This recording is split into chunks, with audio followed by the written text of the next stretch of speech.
ቤት ውስጥ ስትቀመጥ እንኳን ራቁትህን እንደው ዝም ብለህ ዝርግፍ ብለህ አተኛ። ምክንያቱም ሌላ ሰው ቢያይ የሚጠብቅ መልአክ እያየህ ነው። አሁን እኔ የቤታችሁ ቁጭ ብዬ ልብሳችሁን አውለቃችሁ ኃጢአት ትሰራላችሁ? ባን የምታፍሩ ከሆነ አንድ መልአክ እንዴት አታፍሩ? ሰይጣንን አንድ ቀን አንድ ባይታዊ አግኝቶ እንዲገፍቶ ገደል ሊወረውረው ሲል ሞኝ አንተ ባታዝንልኝ እኮ እግዚአብሔር ፍጥረቱ ስለሆንኩ አያጠፋኝ ብሏል። ሰይጣን ራሱ ሰው በአምላክ ደም የተገዛ ውድ ፍጥረት ነው። አምላክ ስጋ የተዋጀ ነው። የሰው ልጅ እኮ መልአክ ራሱ ዋጋው አይደለም። የሰው ልጅ በመልአክ አካል እንኳን አይመጠንም። ገዛ በአምላክ ደንግጣችሁ አስወጡ። እኛን ተኛውን ሰይጣን አይተኛም። እኛ ይደክመናል፣ ሰይጣን አይደክመውም። እኛ ይርበናል፣ ሰይጣን አይርበውም። እኛን ያመናል፣ ሰይጣን አያመውም። እኛን ይበርደናል፣ ሰይጣን አይበርደውም። እኛን ይሞቀናል፣ ሰይጣንን አይሞቀውም። አንድ ቀን ለምን አጥፍቶን አያድርም ሲባል እግዚአብሔር በመላእክት እግዚአብሔር ነው ይላል። የሚገባ የለም። ጨረስኩ ቤተክርስቲያን አልመጣም የሚል ምዕመን አለ ማለት ነው። ስጨርስ እመጣለሁ ካል ከኃጢአትን የምጨርስበት ጊዜ ከል ስለሌለ አትመጣም ማለት ነው። እግዚአብሔር ለመሆኑ እንኳን ሰው ሰይጣን ማደር አይችልም። በዓይናችን እንድንሳሳት የሚያደርግ አንድ ሰይጣን አለ። ለጆሮአችን የሚላክ አንድ ሰይጣን አለ። ፍንጫችን ያልተፈቀደ ሽታ እንድናሸት የሚያደርግ አንድ ሰይጣን አለ። ዲያቆናት፣ የእግዚአብሔር ቤተሰቦች አንድ አምላክ በሚሆን በአብ በወልድ በመንፈስ ቅዱስ ስም እንደምን አደራችሁ? እንደምን ሰነበታችሁ? እንደምን ቆያችሁ? በቸርነቱ እስከዚህ ቀን ያደረሰን አምላክ ስሙ የተመሰገነ ይሁን። በመካከላችን ተገኝቶ እንዲያስተምረን ቅዱስ ፈቃዱ ይሁንልን። አነ ውእቱ አንቀጸ አባግዕ ዘበአማን፣ እውነተኛ የበጎች በር እኔ ነኝ። የዮሐንስ ወንጌል ምዕራፍ 10 ቁጥር 9 ላይ የምናገኘው ኃይለ ቃል ነው። እውነተኛ የበጎች በር በሉ እኔ ነኝ። እውነተኛ የበጎች በር እኔ ነኝ። ሶስተኛ በሉ እውነተኛ የበጎች በር እኔ ነኝ ይላል። ማን ነው እንዲህ ያለው? ጌታችን መድኃኒታችን ኢየሱስ ክርስቶስ ነው የተናገረው። የአምላክ ዋጋ ተከፍሎለት የደሙ ዋጋ የተከፈለለት በደሙ የዋጀን ነን። ስለዚህ ሰው ውድ ፍጥረት ነው። ሰውን እንደ መጥላት ያለ እግዚአብሔር መናቅ የለም። ሰውን እንደ መውደድ ያለም እግዚአብሔርን መውደድ የለም። ስለዚህ ለዚህ ሁሉ የበላይ ለሚሆን ለሰው ልጅ ደግሞ ሁለት ጠባቂ መላእክት አሉ። አንድ የሌሊት አንድ የቀን። የፈለገ ኃጢአት ቢሰራ እንኳን አይለየውም። ራቅ ብሎ ነው የሚጠብቀው። ይጠብቀዋል። ሌሊቱም ሙሉ ይጠብቀዋል። ለዚህ ነው አረጋዊ መንፈሳዊ እንዲያው ብቻዬን ነኝ ብለህ ከቤት ውስጥ ስትቀመጥ እንኳን ራቁትህን እንደው ዝም ብለህ ዝርግፍ ብለህ አተኛ። ምክንያቱም ሌላ ሰው ቢያይ የሚጠብቅ መልአክ እያየህ ነው። ከኃጢአት ተጠንቀቁ የምንባለው ሰው እንዳያየን ብቻ ሳይሆን አብሮን ውሎ የሚያድር ጠባቂ መልአክ ስላለ ነው። አይገርማችሁም? እስኪ አንድ ጥያቄ ልጠይቃችሁ።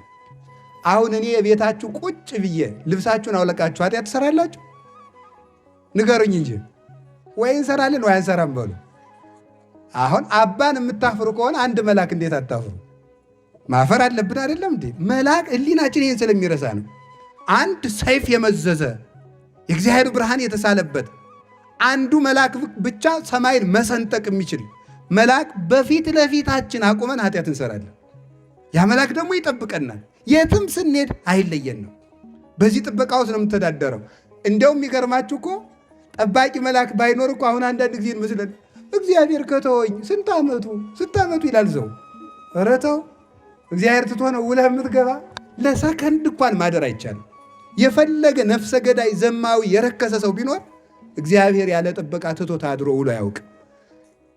የሚያምን ኃጢአተኛ ብቻ አይደለም፣ የማያምኑትን ጭምር ጠባቂ መልአክ አላቸው። የማያምኑትን ጭምር እግዚአብሔር ይጠብቃቸዋል፣ ጠብቆ ያሳድራቸዋል።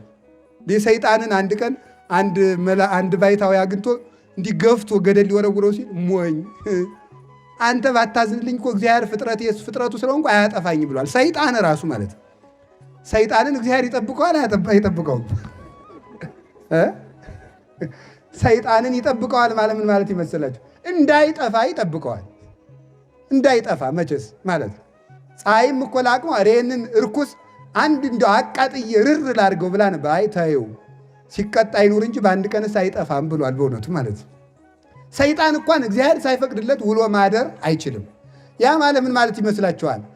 እንግዲያማ እግዚአብሔር ፈቅዶለት ከሆነ ሰይጣን የሚኖረው እንድንሳሳትም እግዚአብሔር ፈቅዷል ማለት ነው። ደግሞ በሉ ደግሞ እንደዚያ ማለት አይደለም። ደግሞ እግዚአብሔር ፈቅዶ እንዲኖር አሰናብቶታል። ለገዛ አይምሮ አሳልፎ ሰጥቶ ሰይጣንን እንኳን በረዴቱ ባይሆንም በኃይሉ ግን ውሎ እንዲያድር ያሳድረዋል። እግዚአብሔር ባይፈቅድ እንኳን ተመልከቱ፣ እግዚአብሔር ሳይጠብቀው እንኳን ሰው ሰይጣን ማደር አይችልም። በአንድ ቀን መጥፋት ይችላል፣ በዓይነ ማቱ ቢመለከተው ማለት ነው። እነዚህ ሁሉ የሚያስተዳድር ማን ነው ካላችሁኝ፣ እግዚአብሔር በሉ እንጂ። ስለዚህ እንዲህ አድርጎ ጠብቆ እና እንደውም ልንገራችሁ፣ ቅዱስ ኤፍሬም የሚለው ምንድን ነው? አቤቱ ጌታዬ ኢየሱስ ክርስቶስ ሆይ አጋንንትን እንዳላያቸው ስላደረግከኝ አመሰግናለሁ ይላል። አጋንንትን እንዳላቸው አሁን ተመልከቱ። አንዱ ሰይጣን ብቻ ይሄንን ዋርካ የሚያህል ቢሆን ምሳሌ ነው። ከዚህ ሊረዝም ይችላል። ይሄን ዋርካ የሚያህል ቢሆን በዓይናችን እንድንሳሳት የሚያደርግ አንድ ሰይጣን አለ። ለጆሮአችን የሚላክ አንድ ሰይጣን አለ። በአፍንጫችን ያልተፈቀደ ሽታ እንድናሸት የሚያደርግ አንድ ሰይጣን አለ። ለእጃችን የሚላክ አንድ ሰይጣን አለ። ለአንደበታችን ይሄ ሁሉ ሰይጣን ከቦን ብታዩ ደንግጣችሁ አትሞቱ? እንኳንም አላየናቸው ማለት ነው። በእነዚህ ሁሉ መሃል እኛ እንተኛለን፣ ሰይጣን አይተኛም። እኛ ይደክመናል፣ ሰይጣን አይደክመውም። እኛ ይርበናል፣ ሰይጣን አይርበውም። እኛን ያመናል፣ ሰይጣን አያመውም። እኛን ይበርደናል፣ ሰይጣን አይበርደውም። እኛን ይሞቀናል፣ ሰይጣንን አይሞቀውም። ይገርማል እኮ። አንድ ቀን ለምን አጥፍቶን አያድርም ሲባል እግዚአብሔር በመላእክት ስለሚጠብቀን ነው። ስለዚህ እግዚአብሔር ሌሊትም ቀንም ይጠብቀናል። በእውነቱም ነው ናሁ እይደቅስ ወይነጉም ዘያዕቅቦ ለእስራኤል። እስራኤል ዘሥጋን የሚጠብቅ እስራኤል ዘነፍስን የሚጠብቅ እግዚአብሔር አያንቀላፋም። ሃይማኖት ማለት ራሱ ይህንን ዓለም እምኀበ ሀበቦ ፈጥሮ በረዴት የሚጠብቅ እንቅልፍ የሌለበት በባህሪው ሞት በመንግስቱ ሽረት የሌለበት ትጉህ እግዚአብሔር አለ ብሎ ማመንና ለዚህ ታምኖ መኖር ነው። ይሄ ነው ሃይማኖት ማለት። እግዚአብሔር እንዴት እንደሚጠብቀን ልብ ብላችሁ አስተውሉ። ከማኅፀን ጀምሮ አድርጎ እንዴት እንደሚጠብቀን ከአባታችን ወገብ ዘር ከእናታችን ማኅፀን ደም ከፍሎ ያንን አርግቶ እናታችን የበላችው ተጭኖ እንዳይገለን የጠጣቸው አንዝዞ ትን ብሎ እንዳይገለን የሚጠብቀን ማን ነው የሚለይ ይመስላችኋል? እግዚአብሔር ነው። በማኅፀን ጀምሮ የሚጠብቀን። አሁን ለሕፃን ልጅ በጨው እንጀራ ለ6 ወር ልጅ ብታጎርሱት አይገለውም? ይገለዋል። ግን እናቱ በጨው እንጀራ እየበላች ማኅፀን ሳለ አይሞትም። ለምን ይመስላችኋል? እግዚአብሔር እየጠበቀው ነው በእውነቱ ማለት ነው። ሕፃን ልጅ ከተወለደ በኋላ መንፈቅ ዓመት እስኪሞላው ድረስ ይቺ ነጠላ ራሱ አፍና ትገለዋለች። ግን የእናቱ ሆድ ለምን አፍኖ አልገደለውም? እግዚአብሔር ስለሚጠብቀው ነው። ስለዚህ ቅዱስ ዳዊት ምን አለ? በእናቴ ማኅፀን ጀምሮ አንተ አምላኬ ነህ፣ እምከርሰ እምዬ አንተ አምላኬ፣ ከእናቴ ማኅፀን ጀምሮ አንተ አምላኬ ነህ ብሎ የተናገረ ለዚህ ነው። እግዚአብሔር እንዲጠብቆ ያሳድገናል። ብዙ ጊዜ ሕፃን እኛ ስንወድቅ ቶሎ እንሰበራል። ሕፃናት በየቀኑ እየወደቁ ለምን አይሰበሩ ይመስላችኋል? አይገርማችሁም? መቼስ ሳይንስ መልስ አያጣም። ቁመታቸው ቅርብ ስለሆነ ከቅርብ እየወደቁ ነው ሊል ይችል ይሆናል። መቼስ አይታወቅም ማለት ነው። ግን አንድ ነገር የምትዙልኝ ግን ሰው በራሱ ቁመት ልክ ሲወድቅም ኃይል አለው። ባጭሩ ማለት ነው በራሱ ቁመት ሕፃኑም በራሱ ቁመት ልክ ኃይል አለው። ለራሱ ቁመት የሚበቃ ክብደት ስላለው ወድቆ አለመሰበር አይችልም። እንቁላል እዚያው ወድቆ አይደል የሚሰበረው? ለምንድን ነው ታዲያ እንደዚያ የሚሆን ሲባል እግዚአብሔር ስለሚጠብቅ፣ ሕፃናትን የሚጠብቃቸው እግዚአብሔር ስለሆነ ነው። ሳናውቅ የሚጠብቀን። አባ ጊዮርጊስ ዘጋስጫ ደግሞ እናት ልጇን ትታ ወደ ገበያ ብትሄድ እናቱ ገበያ እንደሄደች ልጁ እባብ ቢጨብጥ እናቱ እስከምትመጣ ድረስ እባቡ ልጁን ሳይበላው ይቆያል። የሕፃኑ ደግነት የእባቡን ተንኮል ይሽራልና ይላል። ማን ሲባል በእነዚህ ሕፃናት ላይ አድሮ እግዚአብሔር ስለሚጠብቅ ነው። ስለ እግዚአብሔር የማይተወን የሚጠብቀን፣ የሚረዳን፣ የሚመግበን ይህንን ዓለም ሁሉ የሚመግብ ቸሮ አምላክ እግዚአብሔር ስሙ የተመሰገነ ይሁን። 5500 ዘመን በሙሉ እግዚአብሔር ከዚህ በኋላ ተሳስተን በመልኩ ፈጥሮን ተሳስተን ብንወድቅ እንኳን 5000 ዘመን እስኪወለድ ድረስ ጥበቃውን አላቋረጠም። እንዲህ የሚል ቃል ላስታውሳችሁ። በኦሪት ዘፍጥረት ምዕራፍ 1 ላይ ወመንፈስ እግዚአብሔር ቅዱስ ይጼልል መልዕልተ ማይ፣ የእግዚአብሔርን መንፈስ በውሃው ላይ ሰፎ ነበር ይላል። እንዲህ የሚል በቀዳሚ ገብረ እግዚአብሔር ሰማይ ወምድረ፣ እግዚአብሔር በመጀመሪያ ሰማይና ምድርን ፈጠረ ይላል። ሰማይና ምድርን ፈጠረ። ወምድር ሳለወት ራቃ፣ ምድርም ባዶ ነበረች አትታይም ነበር። ከዚያ በኋላ ምንድነው? ወጽልመት መልዕልተ ቀላይ፣ በምድር ላይ ውሃ ነበር፣ በውሃው ላይ ደግሞ ምን ነበር ይላል? ጨለማ ነበረ። በዚያ ላይ የእግዚአብሔር መንፈስ ነበር ይላል። ምን ማለት ይመስላችኋል? ታች ምድር አለች፣ ምድርን ውሃ አለ፣ ከውሃው ላይ ጨለማ አለ፣ በጨለማው ላይ የእግዚአብሔር መንፈስ ነበር። ይህንን ሳዊሮስ ዘስሙናይን ሲያብራራው ሲተረጉሞ ምንድን ነው የሚለው? ምድር የተባለ ክርስቶስ እስከሚወለዱ የነበሩ ምዕመናን ናቸው። ህዝቡ ነው። ከዚያ በኋላ ሳ ደግሞ ተመልከቱ፣ በዚያ ላይ የነበረው ደግሞ ውሃ ምንድን ነው ሲባል የነቢያት ትምህርታቸው ነው። በዚያ ላይ የነበረው ጨለማ እርግማን ነው ይላል። ነቢያት እርግማን እንዳለባቸው ነበር የሚያስተምሩት። በእርግማን ታስረው ህዝቡን ግን ያስተምሩ ነበረ። እነሱም ግን ከኃጢአት አልዳኑም ነበረ። በዚያ ላይ የእግዚአብሔር መንፈስ ነበር ማለት ግን እርግማኑ ቢኖርም ኃጢአት ሰርተን ብንበድልም 5500 ዘመን የህይወት ቀጠሮ ቢሰጠንም ነገር ግን እስከዚያም ድረስ እግዚአብሔር በመንፈሰ ረድኤት መጠበቁን አልተወም ማለት ነው። በተረገምንበት ዘመን እንኳን እግዚአብሔር መመገቡን አልተወም። ነፋሳትን ማመላለሱን፣ ማንፈሱን፣ ብርሃን ማመላለሱን፣ ቀላያትን ማፍሰሱን፣ በዝናብ ማብቀሉን፣ በፀሐይ ማብሰሉን፣ ጽንስ ጠብቆ እንዲወለድ እንዲያድግ ማድረጉን፣ ከጠላት መጠበቁን፣ ፍጥረትን መመገቡን፣ ፍትህ መስጠቱን ሁሉ አላቋረጥም። ስንኳንስ በቀናንበት በተጣመምንበት ደግ ዘመን እንኳን እግዚአብሔር ይጠብቀን ነበረ። ነገር ግን በነፍሳችን ጠፍተን ነበርና እረኛ እንደሌላቸው በጎች ነበርንና አንዱ ቸር እረኛችን ሕያው ቅዱስ አካላዊ ቃል ከሰማየ ሰማያት ወርዶ እኛን ሊፈልግ መጣ። ቅዱስ ዮሐንስ አፈወርቅ እንደሚለው ወዳጁ ሩቅ አገር እንደሄደበት ሰው ሊፈልግ ተከትሎ እንደሚሄድ በጉ ሩቅ አገር ሂዳ እንደሄደችበት እንደጠፋችበት ሰው በጎቹን በጋጥቶ አንድ የጠፋችን ፍለጋ እንደሚሄድ ባህሪያችን ከእግዚአብሔር ፈጽሞ ርቆ ነበርና ሰማይ ከምድር ከሚርቀው መጠን ይልቅ የእኛ ባህሪ ከእግዚአብሔር ቸርነትና ፈቃድ የወጣው መውጣት ይበልጥ ነበረ። ስለዚህ ጌታችን መድኃኒታችን ኢየሱስ ክርስቶስ እርሱ ቸር እረኛ ነውና እኛን ሊፈልግ የባሪያን መልክ ይዞ ወደዚህ ዓለም መጣ። ለእኛ እግዚአብሔር የጌትነት መልክ ሰጥቶን ነበረ ሲፈጥረን። የጌትነቱን መልክ ሰጥቶ በጸጋ ሰጥቶን መጠቀም ባይቻለን እሱ ደግሞ የባሪያን መልክ ሰጥቶ እኛን የጌትነቱን መልክ ለመስጠት እሱ የእኛን መልክ ይዞ መጣ። ሰው ሆነ። ማን ነው የባሪያውን መልክ ይዞ መምጣት የሚችለው? ያንን መልክ ይዞ አላፈረበትም። በዚህ ደግሞ ክብሩትም እንደ መቀማት አልቆጠረም። ባይል ሲሆን ባለጸጋ ሆነ፣ በድሃ ቤትም አደረ። ከባለጸጎች ልጆችም አንዲት የድሃ ልጅ መርጦ በእሷ ማኅፀን አደረ። ታገሰ ለተጸንሶ ይላል ቅዱስ ቄርሎስ። ለመጸነስም ታገሰ። ይህ ትዕግስት ነው። ስፉ ምሉ የሚሆን መለኮት በጠባብ ማኅፀን ማደር ይህ ትዕግስት ነው። እሱ ንጹሕ ኃያል ሲሆን በዝሙት የተሰናከሉት የነ ዳዊት ዘር መባልን እንኳን አላፈረም። በእውነቱ አላፈረም። የነ ሩት ከጣዖት የፈለሱት የአብርሃም ዘር ሲባል አላፈረበትም። መርጬ ልወለድ አላለም እሱ። እነዚህ ሁሉ ሲወለድ ዘር ሲቆጠርለት አይገርማችሁም? እግዚአብሔር ዘር ሲቆጠርለት እግዚአብሔር አባቱ ገሌ እናቱ ገሌ አያት ተበጅቶለት እናት ተበጅቶለት ተወለደ። ከዚህ በኋላ እረኛችን መሆኑን ለማጠየቅም በከብቶች መካከልና በበጎች መካከል ተወለደ። ለምን? እረኛ ነዋ። እኛ በግ፣ እኛ ላይም፣ እኛ እንደ እንስሳት ነንና እሱ እረኛችን በከብቶች መሃል ተወለደ።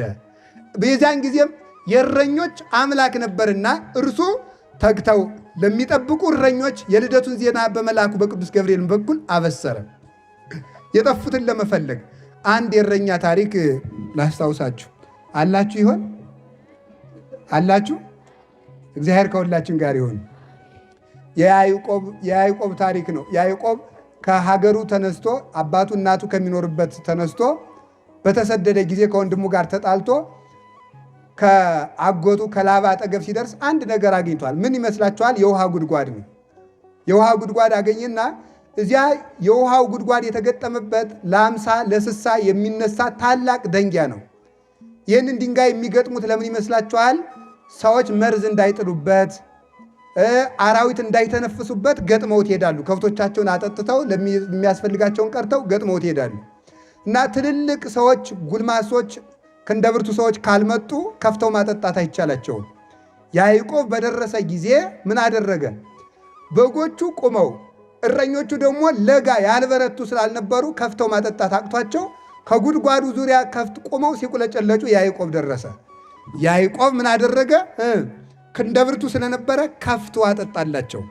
በአጭር ቃል ያ ጉድጓድ ምን ይመስላችኋል? ያ ጉድጓድ የኛ የሕይወታችን ምስጢር የሁለንተናችን እዚያ ውስጥ በላይ የተቀበረው ያቺ ውሃው በጎቹ የሚጠብቁት ውሃ ልጅነት፣ ስርየተ ኃጢአት፣ ቅድስና፣ ሕይወት፣ ተስፋ መንግሥተ ሰማያት እንዲህ ያለው ሁሉ ነው። እንዲህ ያለው ሁሉ ውሃ ነው። ይህን የተጫነው ደንጊያ ምን ይመስላችኋል? ይህ መርገም ነው። 5000 ዘመን የተጫነን ድንጋይ ነው። ይሄ ድንጋይ ተጭኖን ነበረ። ያንን የሚጠብቁ በጎች የተባሉት እነማን ናቸው? እኛው ነን። ተጠምተን የነበርነው ነፍሳት ነት የሕይወት ውሃ ስንናፍቅ የነበር ነው። ይህንን ከፍቶ ማጠጣት ያቃታቸው ደካማ እረኞች የተባሉ ነቢያት ናቸው። እነሱ ማጠጣት አቃታቸው። ግን ሕዝቡን ግን ለጊዜው በረድኤተ ሥጋ ይጠብቃሉ፣ ያስተምራሉ፣ ይመራሉ። የሕይወት ውሃ ግን መስጠት አልተቻላቸውም። ያዕቆብ ሲመጣ ከፍቶ አጠጣ። እውነተኛው ኖላዊ ኢየሱስ ክርስቶስ ሲመጣ ግን ከሰተ ዋስተ የመሬቶ ይላል ቅዱስ ያሬድ። ራሱ ከፍቶ ምን አደረገ? አጠጣ። 5000 ዘመን የተዘጋውን ምንጭ ከፍቶ ያጠጣን መድኃኔ ዓለም እውነተኛው እረኛ። ከዚያ በኋላ ለእነዚህ እረኞች መጥቶ ኃይል ሰጣቸው ማለት ነው። ዱያነ ፈውሱ እለለምጽ አንጽሁ ሙታነ አንጽሁ አጋንንተ አውጽሁ አላቸው። አልቦ ዘይሳነክሙ የሚሳናችሁ ምንም የለም። እረኞች ድካም ነበራቸው። ማይሰራ ኃጢአትን ፍቱ፣ ሞትን እሰሩት፣ አጋንንትን አውጧቸው፣ የሞት ማሰሪያን ፍቱ፣ እየሄዳችሁ አህዮችን ፈታችሁ አምጡ አለ። ቀድሞ መፍታት አይቻልም ነበር። አሁን የመፍታትን የማሰርን ስልጣን ሰጣቸው። የሞትን ጥርስ አወለቀና በሕይወት መንገድ እንድንመላለስ ለእረኞቻችን ለሐዋርያት ኃይል ሰጠ። ይህንን ኃይል የሰጠ መድኃኔ ዓለም ስሙ የተመሰገነ ይሁን። አሁን አያችሁ፣ ይገርማችኋል።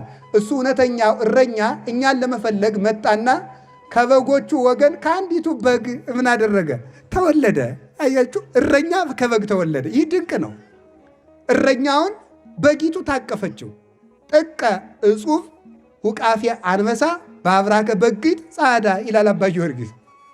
ኧረ ጎበዝ፣ ግሩም ነው፣ ግሩም ነው። አንበሳውን በግ ታቀፈችው ይላል። እንዴትስ አልሰበራትም ብሎ ያደንቃል። በእውነቱ ማለት ታቀፈችው። አያችሁ፣ እረኛው እኛን የበግነት ስልጣናችንን ለመመለስ ተኩላ ወስዶን የነበርነውን እኛን ወደ በግ መንጋ ለመመለስ እሱ ለእኛ በግ ሆኖ መጣ። እውነተኛውን የዓለምን ኃጢአት የሚያስወግደው በግ እርሱ ነው ተባለ።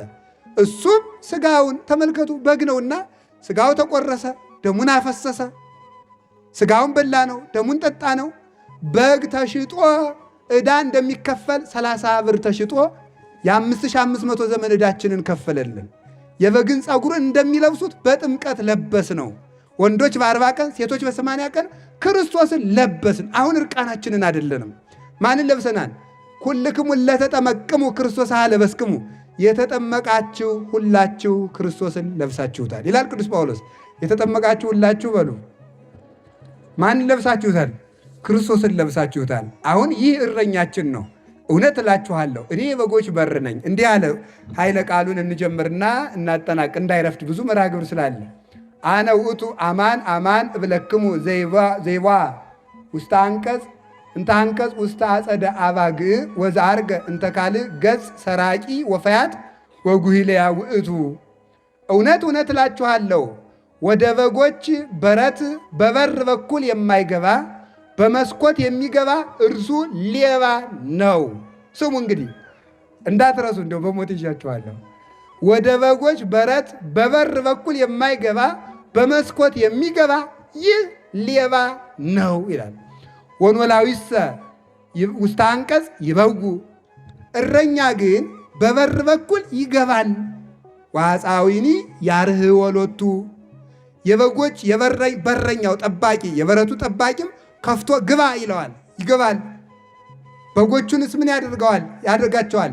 ያውቃቸዋል። ወይፄውዖን በበአስማቲሆን፣ በጎቹንም በየስማቸው ይጠራቸዋል። በጎቹም ያውቁታል ማለት ነው። ወያወፅኦን ወያወፍሮን፣ አውጥቶም ያሰማራቸዋል። በጎቹን አውጥቶ ያሰማራል። ከዚያስ ምን ይላል ተመልከቱ። ወምድረ አውፈሮን የሐውር ቅድሜሆን፣ አሰማርቷቸው ፊት ለፊት ይሄድላቸዋል። ወአባግዕሁኒ ይተለዋሁ፣ በጎቹም ይከተሉታል። እስመ ያአምራ ቃሎ፣ ቃሉን ያውቁለታልና። የማን? የእረኛቸውን በግ ያውቃሉ። ይህ በእስራኤል የበግ ጥበቃ ጌታ በሆነ ምሳሌ ነው እንጂ ባልሆነ ምሳሌ ስለማያስተምር የሙሴ በጎችን ምሳሌ አድርጎ አስተምሯል ይላሉ ሊቃውንቱ። የሙሴ በጎች። ሙሴ በግ ሲጠብቅ በጎችን ሲጠብቅ የዮቶርን በጎች ሲጠብቅ በትሩን ይተክላል። እዚያ በኋላ ምን ያደርጋቸዋል? በትሩን ሲተክልላቸው ይሄዱና ይጠጣሉ ውሃ።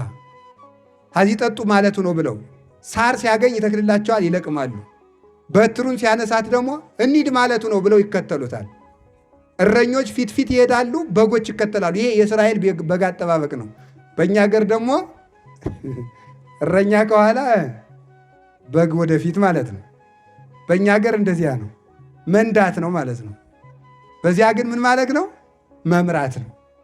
በዚያ ይመራሉ ማለት ነው። እረኛው ከፊት ከፊት ከፊት እየሆነ ይመራቸዋል፣ ያሳያቸዋል ማለት እዚህ ሳር አለ፣ እዚህ ውሃ አለ፣ የለም በዚህ ተኩል አለ፣ ተመለሱ እያለ ይጠብቃቸዋል። እረኛ በግ ሲጠብቅ የሚያደርጋቸው ቅደም ተከተሎች አሉ። ከጫካ ያወጣል። ከምን ያወጣል? አይዟችሁ በሉ። በመንገድ ይመራል። ያዙ እንዳትረሱ። በምን ይመራል? በመንገድ ይመራል። በመንገድ መርቶ ደግሞ ምን ያደርጋል? ከጠራ ውሃ ከለመለመ ሳር ያደርሳል። ከምን ያደርሳል? ከጠራ ውሃ ከለመለመ ሳር ያደርጋል። ይመግባል፣ ያለቅማል። ከዚያ በኋላ ምን ያደርጋል? በተራራ ያሰማራል። እስኪ በተራራ ያሰማራል ብሉ። በተራራ ያሰማራል። አሰማርቶ ደግሞ ምን ያደርጋል? በአማጋ ያስመሻል። ይህ ለከተማ ሰው አይገባም። አማጋ ማለት ጓሮ በሉት፣ ችግር የለም። በጓሮ ምን ያደርጋቸዋል? ያስመሻቸዋል። አስመሽቶ ምን ያደርጋቸዋል? በበር እየቆጠረ ያስገባ። ያቺ ቀይቱ በግሳ፣ ጥቁሩ በግሳ፣ አጭሩ በግሳ፣ ወፍራሙሳ፣ የከሳውሳ፣ የታመመውሳ፣ ቀንዱ የተቆረጠውሳ እያለ እየቆጠረ በጠባብ በር አስገብቶ ያሰማራቸዋል እንጂ እንደው ብሎ ይሄ በቀር እንደዚህ የማያደርግ ከሆነ ዝም ብሎ በግ አንዳንድ ክፉ እረኛ አለ። ጠብቃችሁ ታውቃላችሁ? ጥሩ ነው። እና በግ ሲጠብቅ ምን ያደርጋል? ዝም ብሎ ሳር አይወስዳቸው። ወደዚያ ሊሄዱ ስትል ቀንድቧል፣ ወደ ግራር ስትሄድ ቀንድቧል። እንዲያውም አንዳንዱ ክፉ እረኛማ ይቀይዳታል፣ በይቱን ማለት ነው። ቀይዶ እግሯን አጥፎ ያሰርና እንዳትሄድበት ዛሬ ቁጭ ብሎ እሱ ቁማር ሲጫወት ይውላል ማለት ነው። እንደዚህ ያለ እረኛ እግዚአብሔር ይጠብቃቸው በጎችን። ቸር ጠባቂያችን ኢየሱስ ክርስቶስ በበጎች በር እንድንገባ እግዚአብሔር ይርዳን። እንግዲህ የበጎች በር እንዲከፈትልህ ሕግ ነው፣ የምስጢር በር ነው፣ የረድኤት በር ነው። እንዲከፈትልህ አንኳኩ። አንድ ጸሎት ነው። የበጎች በር እንዲከፈት አንድ ጸሎት ነው። ሁለተኛ የተዘጋ በር የተባለ ልብ ነው። አንተ የልብህን በር ስትከፍት እግዚአብሔር የቸርነት በር ይከፍትልሃል ይላል። የቸርነቱን በር ይክፈትልን። ይቆየን። ወስብሐት ለእግዚአብሔር።